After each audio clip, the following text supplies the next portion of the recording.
აბა გიზგიზოთ ბებო.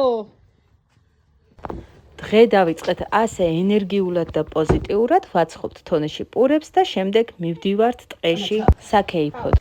ასე უნდა დაიყავო. ასე უნდა დავიკავო მიდი და და ტყეპე. ახლა ამაზე. მიდი. პირველი პური ცოტა უხეშად ჩავაკარი, მაგრამ მეორე ძალიან გამიმარტივდა. მეგონა მთელი ცხოვრება პურებს ვაცხობდი, ისე ლამაზად გამომივიდა. ლამაზ პურებს გამოვიდა იქ. ლეგენდის თანახმად პირველი პური უნდა გატეხო და მოიხსენო ჩვენი მიცვალებულები. ჩავაწიკწიკეთ პურები და ახლა გავაშურებით ტყისკენ. ბებო, აუ, გაგვიმარჯოს.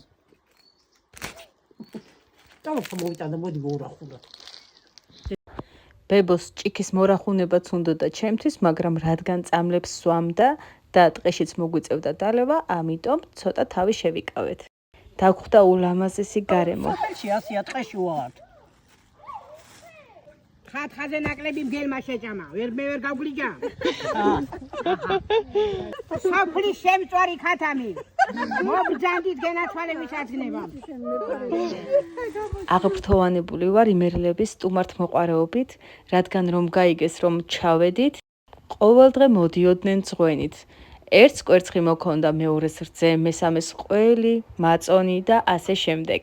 იქვე ტყეში სოკოებიც ვიპოვეთ, ბავშვებიც კარგად გაერთნენ და ჩვენი დღეც დასრულდა გავაშურეთ სახლისკენ. მაგრამ რა თქმა უნდა, ამით არ დასრულებულა და მეორე დღეს დილით დღევანდელი მასპინძელი ავაზე ქალბატონი დაგპატიჟეს. ნაირა. როგორც სოფელში იტყვიან, ვაი შენი ტყავის ბრალი, იქ რომ არ ჩასულიყავი, დედიან ბუდიანად. მესამე დღეს ნათელა ბებოსთან, მეოთხე დღეს ჩემ ბებოსთან, მეხუთე დღეს ქალბატონ ნინოსთან. იქვე დაემთხვა ჩემი ბავშვის დაბადების დღე და გამოვაცხე ბისკვიტი და არც თუ ისე ლამაზი ტორტი გამომივიდა, მაგრამ არა უშავს და დღე დავასრულეთ ჩვენთან. ნუნუ ნაცვლიშვილი და ნაირა გოგალაძე. სერიალში ბლანკოს